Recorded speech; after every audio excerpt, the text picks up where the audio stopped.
గురు శ్రీ విశ్వపతి గారు రచించిన శ్రీ వెంకటాద్రి వైభవంలో రెండవ కొండ కథ. వృషభాద్రి. విశ్వనాథుడు శ్రీమన్నారాయణుల వారిని తలుస్తూ రెండవ కొండపై కాలు పెట్టాడు. శరీరమంతా ఏదో దివ్య శక్తి ప్రవేశించినట్లయింది.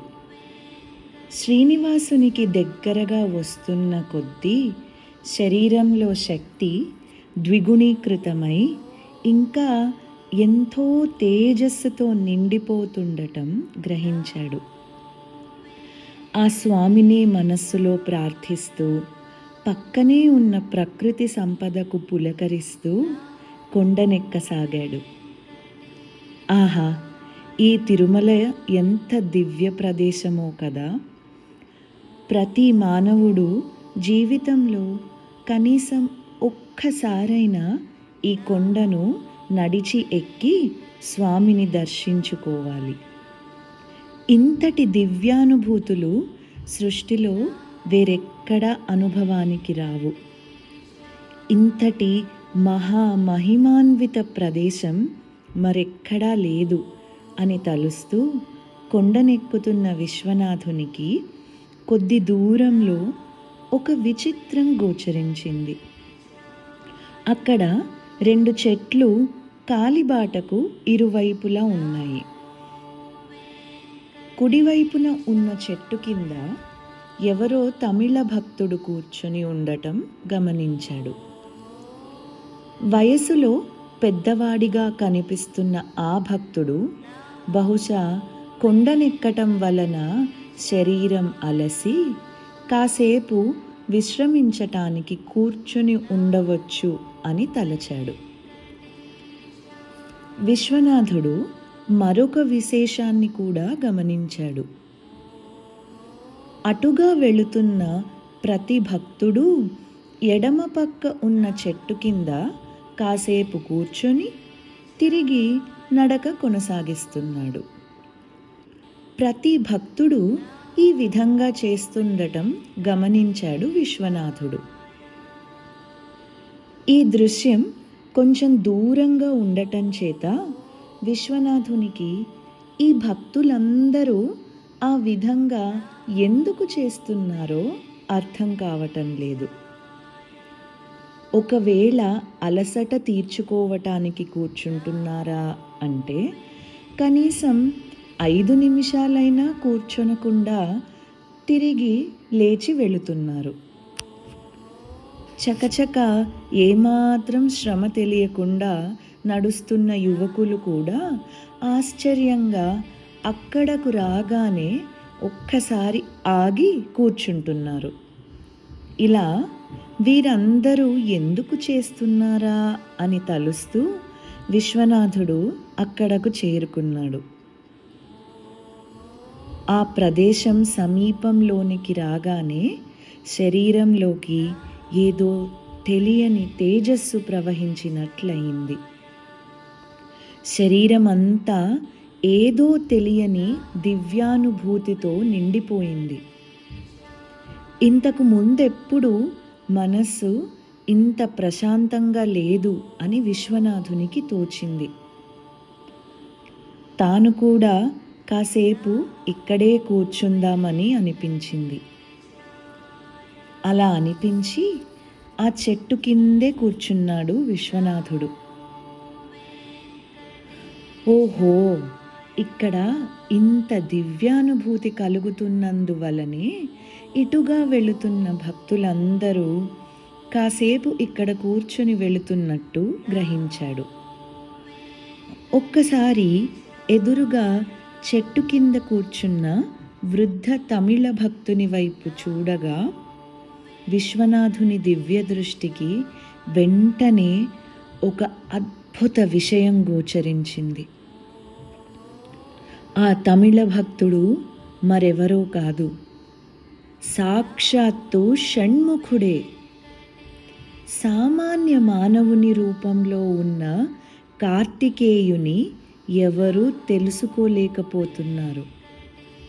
స్వామి పక్కనే ఉన్న ఆయుధం సామాన్య భక్తులకు చేతి కర్రలాగా కనిపిస్తున్నది.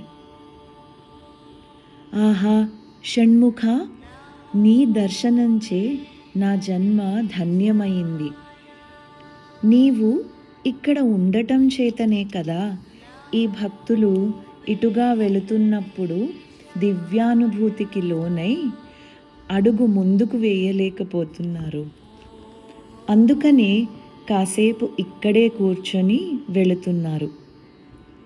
ఆహా పార్వతీనందన, నీకు భక్తుల ఎడల ఎంతటి వాత్సల్యమో కదా, నీకివే నా నమస్కారములు అని ప్రార్థించాడు.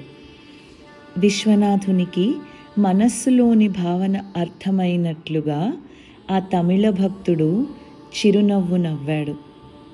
విశ్వనాథుడు మరొక్క మారు ఆ స్వామికి నమస్కరించి ముందుకు సాగాడు. కొంత దూరం నడిచిన తరువాత తన ముందు కొంత దూరంలో 3 భక్తులు కొండ ఎక్కటం గమనించాడు. విశ్వనాథునికి గల దివ్య దృష్టితో ఆ 3 భక్తుల మనస్సులలో ఏమున్నదో అర్థమైంది. మొదటి భక్తునికి శ్రీనివాసుడంటే ఎంతో ప్రేమ. రోజంతా ఏ పని చేస్తున్నా మనసులో ఆ స్వామినే తలుస్తూ ఉంటాడు. కొండపై ఉన్న రోజులలో కనీసం 3 సార్లైనా స్వామివారి దర్శనం కలగాలని తహతహలాడుతూ ఉంటాడు. రెండవ భక్తుడు ఏదైనా అవసరం వచ్చినప్పుడే స్వామిని తలుస్తాడు. ఒక్కసారి దర్శనమైతే చాలులెమ్మని మనసులో తలుస్తున్నాడు. ఇక 3వ భక్తుడు తన స్నేహితులు వెళుతున్నారు కదా అని వచ్చాడు. దర్శనమైతే సరే, లేకపోతే ఏదో విహారయాత్రకు వచ్చినట్లవుతుంది అని మనస్సులో తలుస్తూ కొండ ఎక్కుతున్నాడు. కొండ ఎక్కిన తరువాత జరిగే విషయం అంతా విశ్వనాథునికి గల దివ్య దృష్టితో కనులకు గోచరించింది. మొదటి భక్తునికి తాను సంకల్పించినట్లుగానే 3 సార్లు శ్రీనివాసుని దర్శనం కానున్నది. ఇక మిగిలిన 2 భక్తులకు అనుకోకుండా అనారోగ్యం కలిగి రెండవ భక్తుడు ఒక్కసారి మాత్రమే దర్శనం చేసుకోబోతున్నాడు. ఇక 3వ భక్తుడు సంకల్పం లేనందువల్ల దర్శనానికి నోచుకోపోవడం లేదు. ఆహా, స్వామి మహత్యం ఎంతటిదో కదా అని తలచాడు విశ్వనాథుడు. సంకల్పం సరిగ్గా లేకపోతే ఎంతటి వారలకైనా స్వామి దర్శనం దుర్లభమే అవుతుంది. ఎవరైతే ఆ స్వామిని త్రికరణ శుద్ధిగా నమ్మి కొలుస్తారో వారికి అత్యంత అద్భుతమైన దర్శనాన్ని అనుగ్రహిస్తాడు శ్రీనివాసుడు. ఈ విషయం ఎందరో భక్తులకు అనుభవైక వేద్యమే.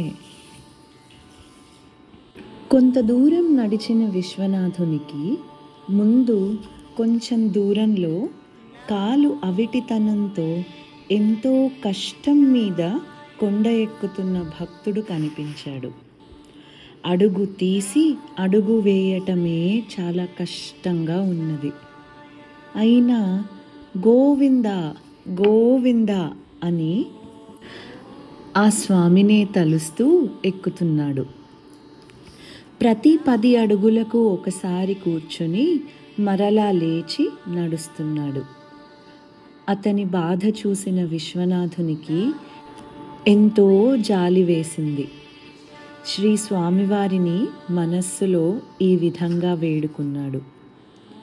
ఓ అనాథరక్షక, ఆపద్బాంధవ, ఈ భక్తుడిని రక్షించి ఆదుకో తండ్రి.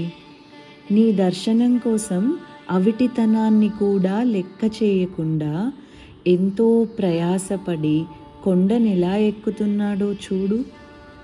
దయచేసి ఈ భక్తుడిని కనికరించవలసింది అని స్వామిని అర్థించాడు.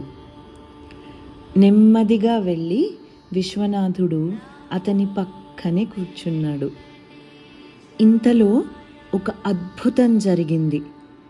అడవిలో ఎక్కడి నుంచో గాలిలో ఎగురుతూ 2 ఆకులు వచ్చి ఆ భక్తుని కాలిపై పడ్డాయి. ఆ ఆకులు కాలికి తగిలిన తక్షణమే అతడి అవటితనం పూర్తిగా మాయమై పూర్తి ఆరోగ్యవంతుడైనాడు. ఒక్కసారిగా అవిటితనం పోయి కాళ్లకు అద్భుత శక్తి రావటంతో, మామూలుగా అవటంతో అతని ఆనందానికి అంతులేదు. ఇదంతా స్వామివారి మహిమగా గ్రహించి స్వామిని ఎన్నో విధాలా స్తుతించాడు. పక్కనే కూర్చుని ఉన్న విశ్వనాథునికి దూరదృష్టితో జరిగిన విషయం అర్థమయింది. ఒక పక్షి శ్రీవారి ఆలయ ప్రాంగణంలోని సంపంగి వృక్షాలపై వాలినప్పుడు 2 ఆకులు ఆ పక్షి రెక్కలకు గుచ్చుకున్నాయి. అది తిరిగి అక్కడి నుంచి ఎగురుతూ ఇటు పక్కగా వచ్చినప్పుడు ఆ 2 ఆకులు పక్షి రెక్కల నుండి వీడి ఈ అవటి భక్తుని కాలిపై పడ్డాయి. అంతే, అతని అవిటితనం క్షణంలో మాయమైంది. ఆహా శ్రీనివాస, నీ భక్తులంటే నీకెంత అనురాగమయ్యా! విశ్వనాథుడు ఆ స్వామి లీలలనే తలుచుకుంటూ కొండనెక్కసాగాడు. ఎందరో భక్తులు గోవిందనామ స్మరణతో కొండనెక్కుతున్నారు. వృద్ధులు, పిల్లలు, ఆడవారు ఇలా ఎందరో గోవిందా గోవిందా అని బిగ్గరగా స్మరిస్తూ ఎక్కుతున్నారు. ఆహా, ఆ శ్రీనివాసుని ఆకర్షణ ఎంతటిదో కదా! ఈ విశ్వంలో ఎక్కడున్నా సరే తన భక్తులైతే చాలు, వారికి తిరుమల ప్రయాణం తేలిక అయ్యేలాగా చూసి తన అద్భుత దర్శనాన్ని అనుగ్రహిస్తాడు. శ్రీనివాసునికి తన భక్తులంటే వల్లమాలిన ప్రేమ.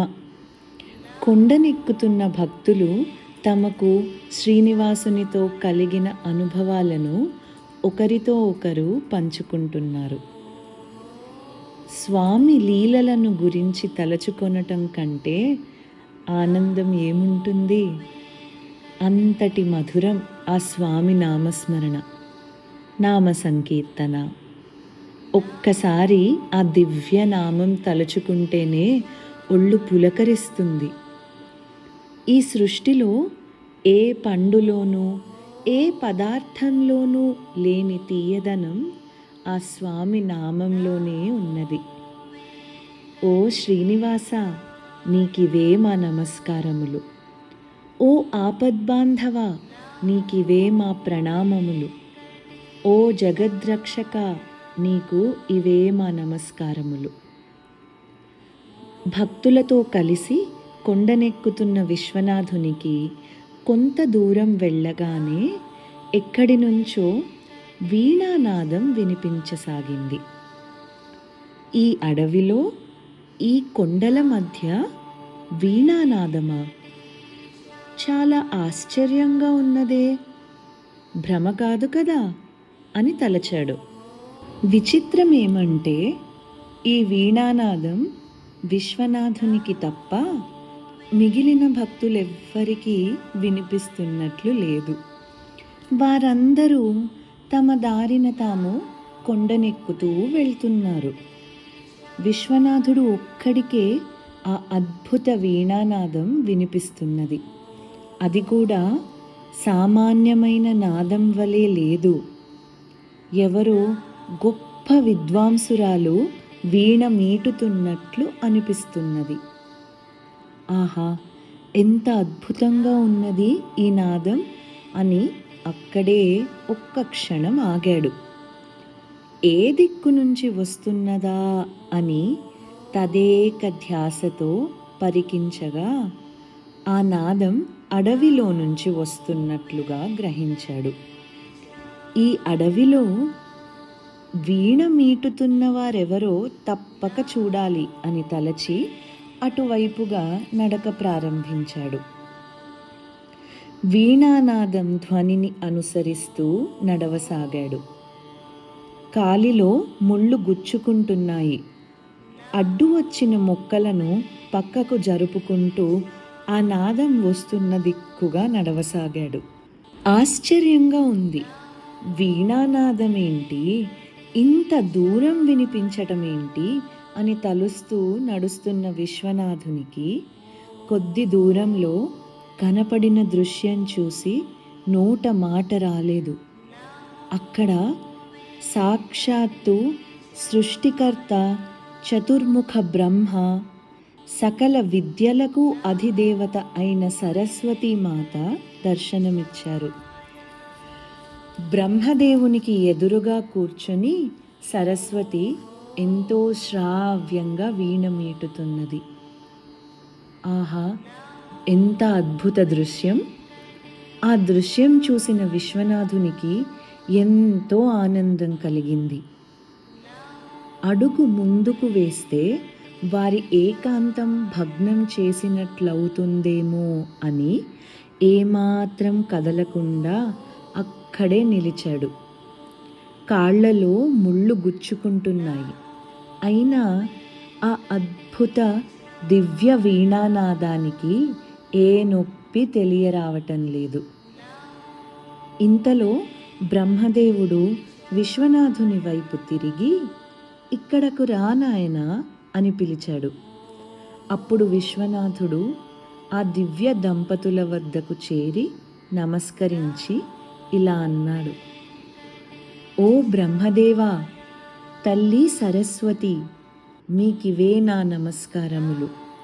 మీ దివ్య దంపతుల దర్శన భాగ్యంతో నా జన్మ తరించింది. నా భాగ్యం ఏమని చెప్పను? ఆ శ్రీనివాసుని అనుగ్రహంతో నాకు దివ్య దృష్టి కలగడం వలన మిమ్ములను దర్శించే భాగ్యం కలిగింది" అని అన్నాడు. అప్పుడు బ్రహ్మదేవుడు విశ్వనాథునితో ఇలా అన్నాడు: "సాక్షాత్తు శ్రీమన్నారాయణుల వారే శ్రీనివాసునిగా వెలిసి కొలువున్న ఈ వెంకటాద్రి మాకెంతో ప్రియం. ఈ వెంకటాద్రి విశిష్టత వివరించాలంటే ఎవ్వరి తరమూ కాదు. 1000 నాలుకలున్న స్వామివారి ప్రియ భక్తుడైన ఆదిశేషుడు కూడా ఆ స్వామి లీలలలో సహస్రపు వంతు కంటే తక్కువగా వివరించగలడు. సర్వదేవతాగణము, సర్వమునిగణము ఆ స్వామి అనుగ్రహానికై నిత్యం తపిస్తున్నది.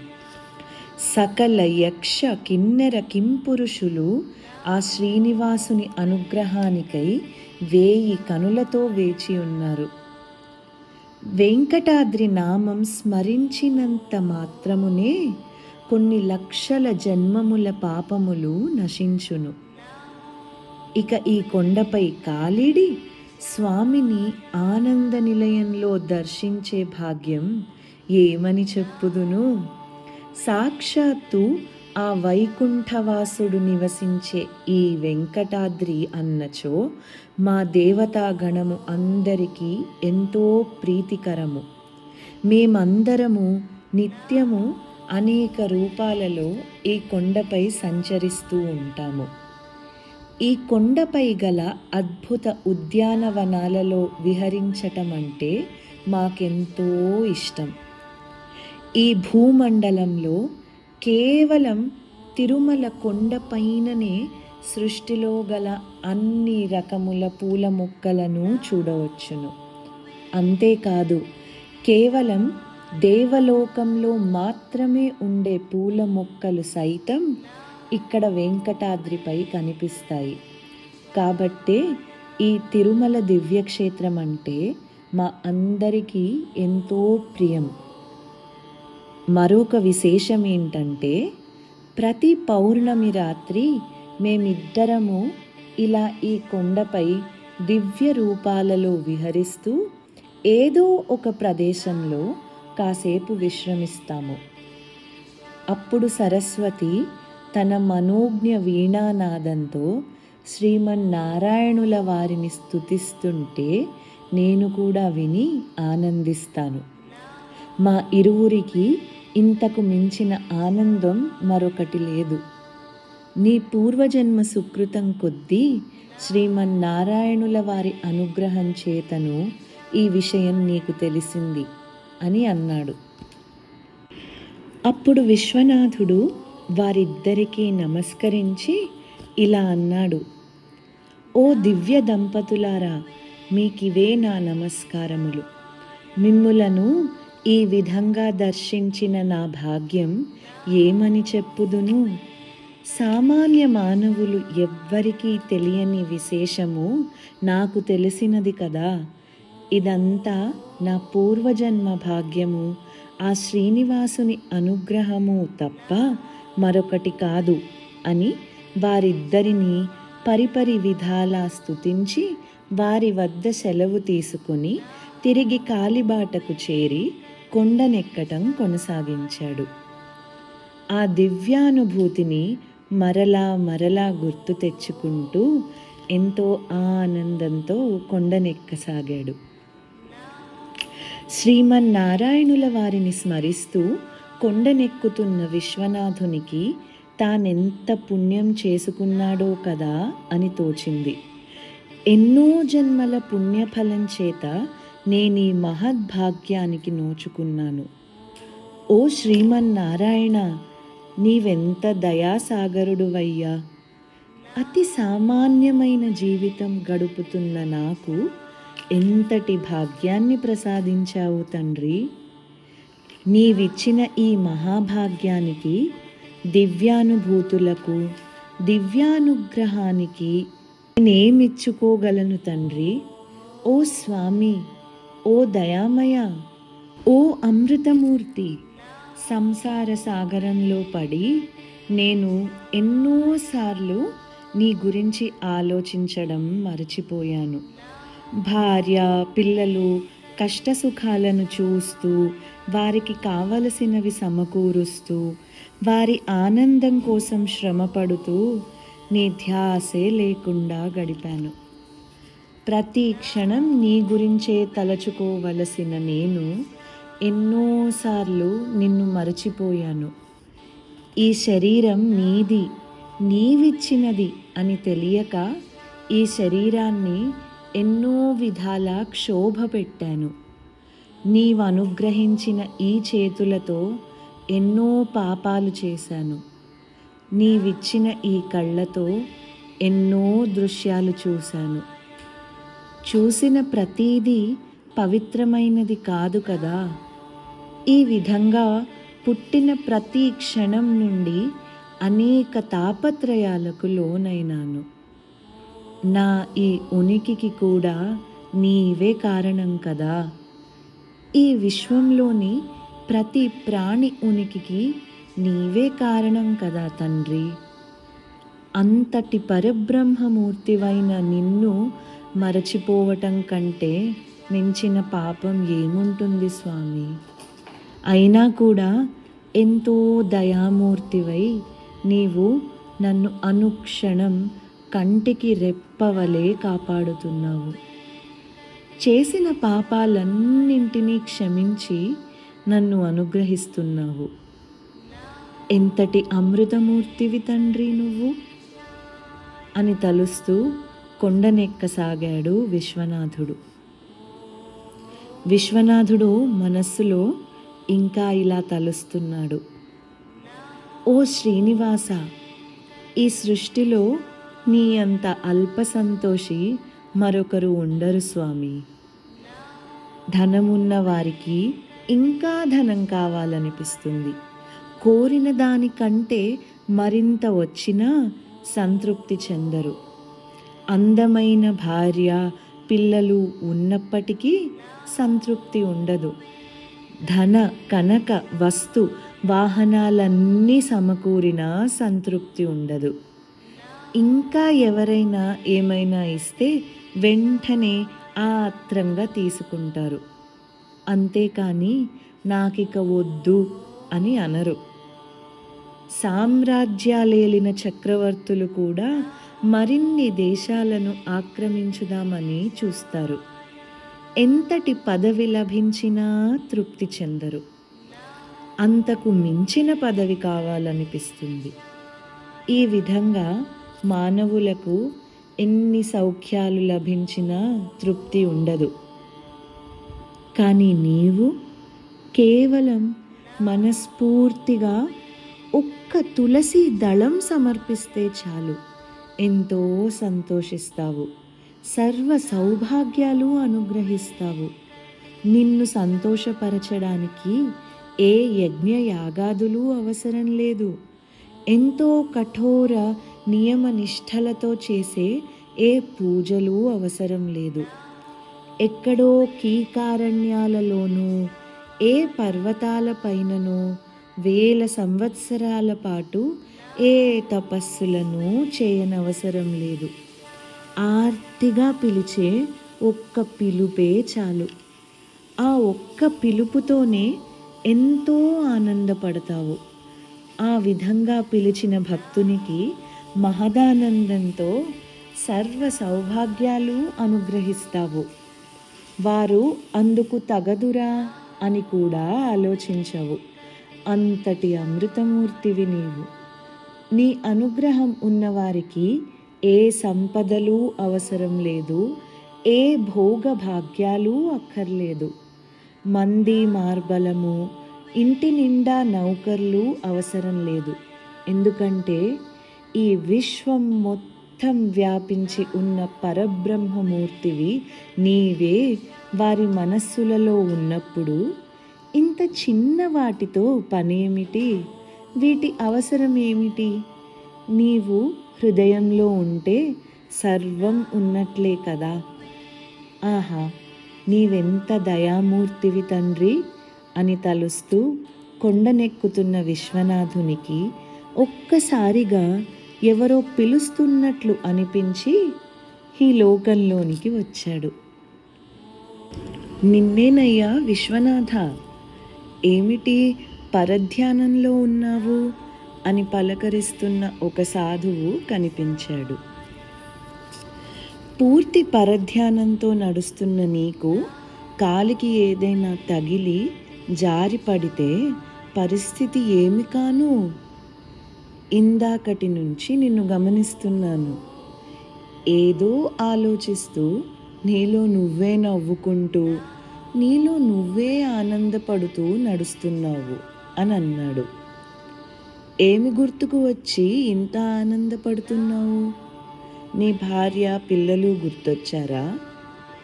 నీ భార్య చేసిన కమ్మని వంటకాలు గుర్తొచ్చాయా? లేక నీ పిల్లల ముద్దు ముచ్చట్లు గుర్తొచ్చాయా?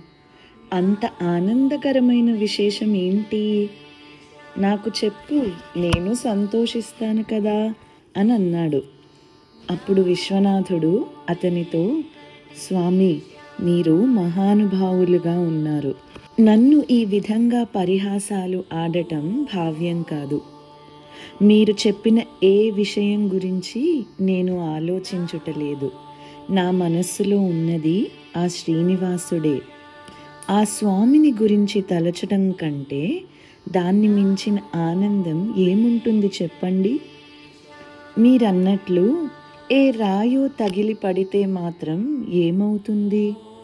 ఆ స్వామి ఆలోచనలో ఉండే మహదానందం ముందు ఆ బాధ ఎంతటిది అని అన్నాడు.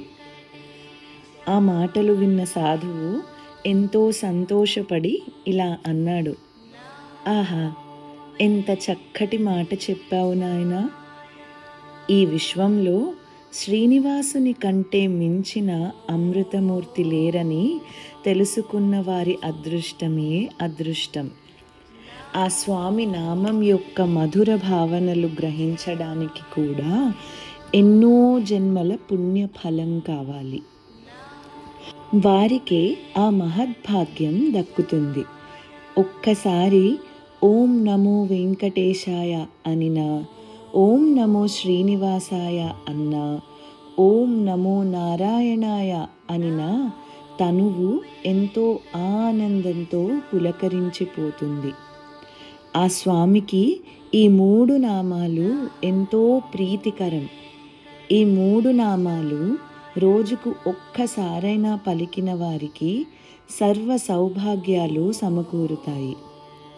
ఒక్కసారి ఉచ్చరించగానే శరీరంలోని నాడులన్నీ తేజోవంతమవుతాయి. శరీరమంతా ఏదో తెలియని దివ్య శక్తితో నిండిపోతుంది. ఓం నమో నారాయణాయ అని మనస్సు ఆ శ్రీనివాసుని మీదే లగ్నం చేసి ఎవరు స్మరిస్తారో వారికి గల ఎటువంటి శరీర రుగ్మతులైనా వెంటనే తొలగిపోతాయి. అంతటి అమృతమయము ఆ నామము. ఆ పరబ్రహ్మమూర్తి నామస్మరణ వలననే సర్వదేవతాగణము వారి వారి శక్తులను పొందగలుగుచున్నది. పంచభూతములయందు అంతర్గతంగా ఉన్నది ఆ శక్తియే. నీకు ఆ స్వామి యందు గల అమిత భక్తికి ఎంతో సంతోషం అని చెప్పి ఆ సాధువు పక్కన అడవిలోనికి మెల్లగా నడుచుకుంటూ వెళ్ళిపోయాడు. విశ్వనాథుడు ఆ సాధువు వెళ్ళే దారి వంకే చూస్తూ నిల్చున్నాడు. కొంత దూరం తరువాత చెట్ల మధ్య సాధువు కనుమరుగయ్యాడు. ఆహా, ఎవరి సాధువు ఇంత తేజస్సుతో ఉన్నాడు? ఈ తిరుమల కొండపై ఎందరో సాధు పుంగవులు, మహాయోగులు తిరుగుతూ ఉంటారని విన్నాను.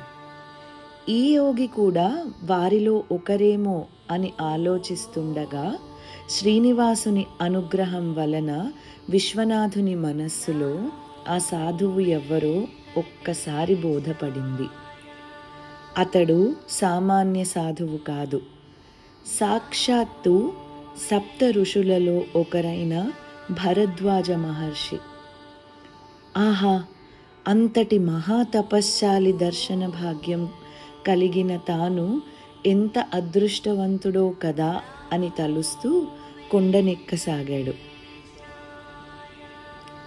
నక్షత్రాలలో చంద్రుడు, వర్ణములలో బ్రాహ్మణుడు, పక్షులలో గరుత్మంతుడు, శిఖరములలో మేరువు, పర్వతములలో హిమాలయము, నదులలో గంగ, ఏనుగులలో ఐరావతము, మహర్షులలో భృగువు, సేనానులలో కుమారస్వామి, అశ్వములలో ఉచ్చైశ్రవము, మునులలో వ్యాసుడు, వృక్షములలో అశ్వత్థ వృక్షము, ఇంద్రియములలో మనస్సు, ధేనువులలో కామధేనువు, ఆభరణములలో చూడామణి, పతివ్రతలలో అరుంధతి, దేవ ఋషులలో నారదుడు ఎలా శ్రేష్టమో కలియుగములో శ్రీనివాసుని నామస్మరణకు మించిన శ్రేష్టమైనది మరొకటి లేదు.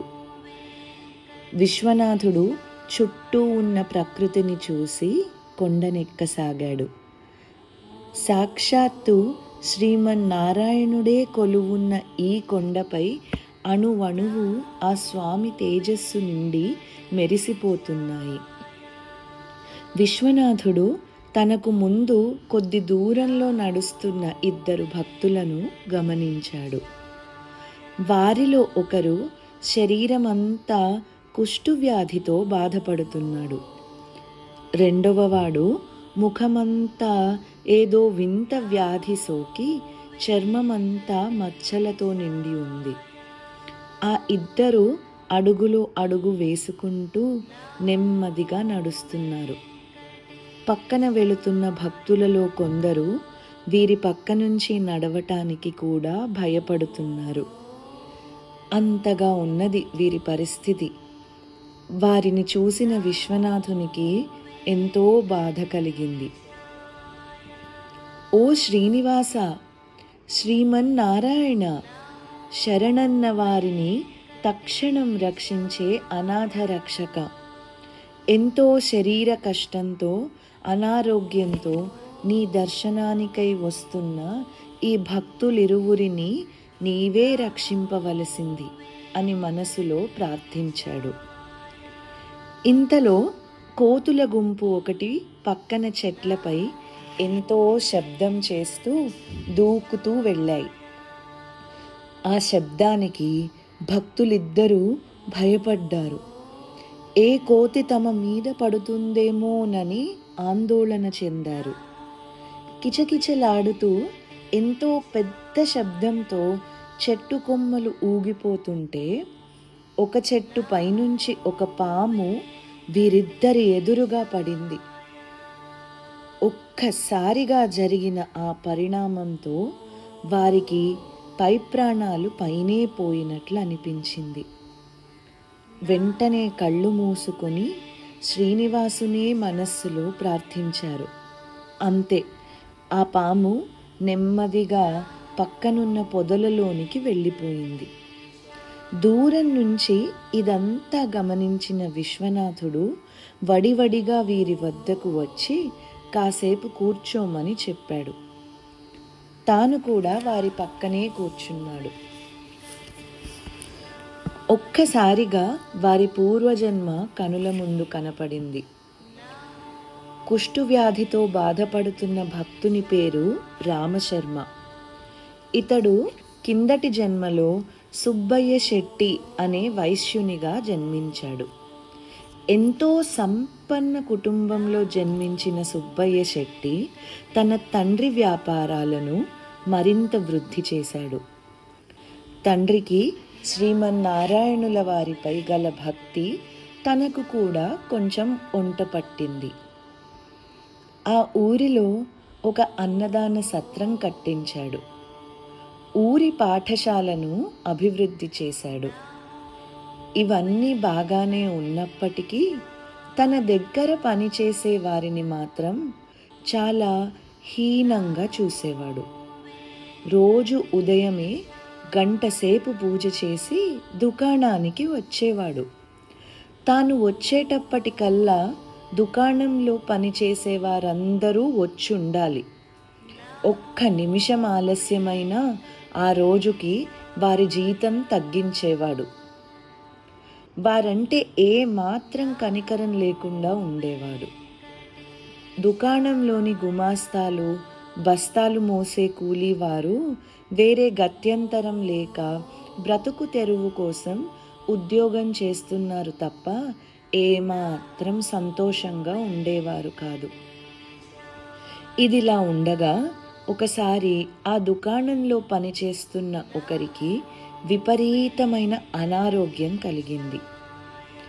అనారోగ్యం వలన ఆ రోజు దుకాణానికి రాలేనని, సెలవు ఇమ్మని, వైద్యానికి 10 రూపాయలు కావాలని భర్త ద్వారా కబురు పంపితే ఒక్క రూపాయి కూడా ఇచ్చేది లేదు అని ఆమెను కసిరి పంపాడు.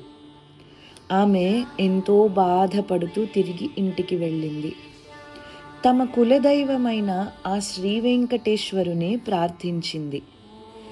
భక్తవత్సలుడైన ఆ శ్రీనివాసుని దయ వలన అతని అనారోగ్యం కొద్ది కాలంలోనే తగ్గి పూర్తి ఆరోగ్యవంతుడయ్యాడు. అయితే సుబ్బయ్య శెట్టి దగ్గర పనిచేయటం ఇష్టం లేక వేరే దుకాణంలో పనికి చేరాడు. ఆ రోజు ఆ విధంగా చేసిన వలననే సుబ్బయ్య శెట్టికి ఈ జన్మలో ఇంతటి దుర్భరమైన జబ్బు కలిగింది. ఎన్నో పుణ్యకార్యాలు చేయుట వలన ఉత్తమమైన బ్రాహ్మణ జన్మ లభించినప్పటికీ చేసిన పాపం వలన ఈ కుష్ఠురోగం పట్టుకుంది. ఊరంతా ఎవ్వరూ అతనిని దగ్గరికి రానీయకపోయేసరికి ఆ ఊరు ఈ ఊరు తిరుగుతూ చివరకు వెంకటాద్రి చేరుకున్నాడు. దారిలో కలిసిన మరొక భక్తునితో కలిసి కొండనెక్కుతున్నాడు. విశ్వనాథుడు ఈ విధంగా తలుస్తుండగా ఒక్కసారిగా, అయ్యా దాహం, కొద్దిగా నీరు తెచ్చి పెట్టగలరా అని పిలుపు వినపడింది. ఆ పిలిచింది రామశర్మే. ఇందాక కోతుల గుంపు చేసిన గందరగోళానికే వారిద్దరికీ చెమట పట్టి దాహం వేసింది. విశ్వనాథుడు చుట్టుపక్కల ఎక్కడైనా నీరు దొరుకుతుందేమోనని చూశాడు. కానీ ఎక్కడా నీటి జాడ కనపడటం లేదు. అప్పుడు రామశర్మతో, నాయనా, మనం నెమ్మదిగా నడుద్దాం రండి. కొంచెం ముందుకు కదిలితే ఏదైనా నీటి పట్టు దొరకవచ్చు అని చెప్పగా వారిద్దరూ కూడా లేచి విశ్వనాథునితో కలిసి నడవసాగారు. శ్రీనివాసుని దయతో కొంచెం దూరం నడవగానే వీరికి కాలిబాటకు పక్కగా ఒక కొలను కనిపించింది. వీరు ముగ్గురు ఆ కొలను దగ్గరకు చేరారు. రామశర్మ కొలను గట్టు దగ్గర నుంచుని వంగి దోసిలిలోనికి నీరు తీసుకోబోయాడు. అంతే, ఒక్కసారిగా కాలు జారి కొలనులో పడిపోయాడు. ఈ పరిణామానికి భయపడిన రెండో భక్తుడు రామశర్మను పట్టుకోబోయి తాను మోకాలి లోతు మునిగాడు. అప్పుడు వెంటనే విశ్వనాథుడు ఒక్క ఉదుటున కొలనులోనికి దూకి వీరిద్దరినీ గట్టుపైకి లాగాడు. ఆశ్చర్యం! రామశర్మ ఒంటిపై ఎక్కడా కుష్ఠువ్యాధి లక్షణాలు లేవు. పూర్తి ఆరోగ్యవంతుడిగా కనపడ్డాడు. ఆహా, ఏమి ఈ జలప్రభావం అని విశ్వనాథుడు తలుస్తుండగా ముఖంపై వికృత మచ్చలతో బాధపడుతున్న భక్తుని ముఖం కూడా ఆ మచ్చలన్నీ పోయి ఎంతో అందంగా తయారయ్యాడు. వారి ఆనందానికి అవధులు లేవు. రామశర్మ ఒక్కసారిగా బిగ్గరగా గోవిందా అని పలికి, ఓ శ్రీనివాస, ఓ శ్రీమన్నారాయణ, నీ భక్తులంటే నీకు ఎంత ప్రేమ తండ్రి, నీకివే నా నమస్కారములు. ఆహా, ఒక్క మునకతో నా శరీరం పూర్తిగా ఆరోగ్యవంతమైంది. ఏమిటి అద్భుతం అని అనుకున్నాడు. అప్పుడు వారందరూ చూస్తుండగా కొలను మధ్యలో ఒక యక్షుడు ప్రత్యక్షమై ఇలా అన్నాడు, ఓ భక్తులారా, మీ సంశయం నాకు అర్థమైంది. ఈ కొలను సామాన్యమైనది కాదు. ఇది ఒక మహామహిమాన్విత తీర్థం. ఈ పవిత్ర కొండపై ఇటువంటి తీర్థాలు అనేకమున్నాయి. ఇవన్నీ ఎంతో పవిత్రమైనవి. ఎన్ని జన్మల పాపాలనైనా ఈ పుణ్యతీర్థములలో ఒక్కసారి మునిగినంతనే క్షణంలో హరిస్తాయి.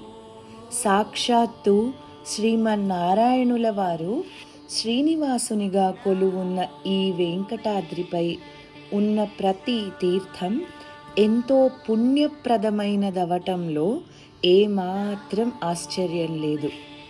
ఏ తీర్థ జలంలో స్నానమాచరించినా ఈ సృష్టిలోని అన్ని తీర్థములందు స్నానమాచరించిన ఫలం దక్కుతుంది.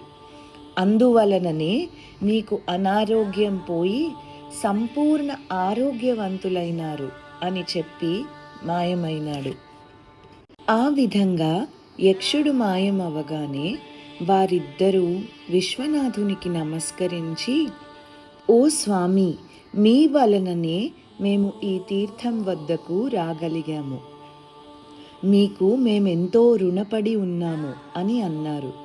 అప్పుడు విశ్వనాథుడు, నాయనలారా, దీనిలో నేను చేసినదేమున్నది? అంతా శ్రీనివాసుని అనుగ్రహం. ఆ స్వామి అనుగ్రహం వలననే మనకు ఈ పవిత్ర తిరుమల కొండనెక్కే భాగ్యం దక్కింది. ఆ స్వామి అనుగ్రహంతోనే మీరిద్దరూ పూర్తి ఆరోగ్యవంతులైనారు అని అన్నారు. అటు తరువాత ముగ్గురు కలిసి తిరిగి కాలిబాటకు వచ్చి కొండనెక్కసాగారు. శ్రీనివాసునే తలుచుకుంటూ కొండనెక్కుతున్న వారికి ఆకాశంలో గరుత్మంతుడు దర్శనమిచ్చాడు. ఆహా, ఓ వైనతేయ, నీకివే మా నమస్కారములు. స్వామి ఆజ్ఞ కోసం సర్వవేళలా వేచి ఉండే ప్రథమ భక్తునివి. స్వామికి ఎంతో ఆప్తునివి అయిన నీ దర్శనంచే మాకెంతో ఆనందం కలిగినది. వేదస్వరూపుడవైన నీకు ఇవే మా నమస్కారములు. వేగానికే సంకేతమైన నీవు ఎల్లప్పుడూ స్వామి సేవలో తరిస్తున్నావు. నీ వంటి భక్తుని దర్శించిన మేము ఎంతటి అదృష్టవంతులమని చెప్పుదుము అని గరుత్మంతుల వారికి నమస్కరించి కొండనెక్కసాగారు. ప్రకృతి ఎంతో రమణీయంగా ఉంది.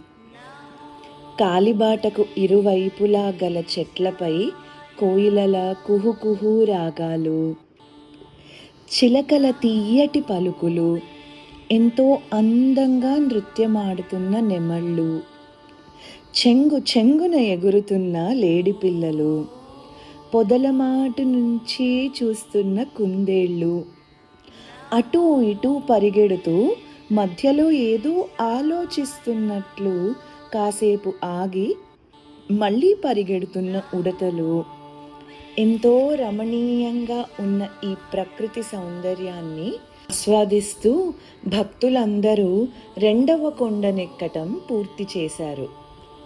శ్రీనివాసునికి, ఆదిశేషునికి నమస్కరించి మూడవ కొండపై కాలు పెట్టారు. శ్రియః కాంతాయ కళ్యాణ నిధయే నిధయేర్థినాం శ్రీవేంకట నివాసాయ శ్రీనివాసాయ మంగళం.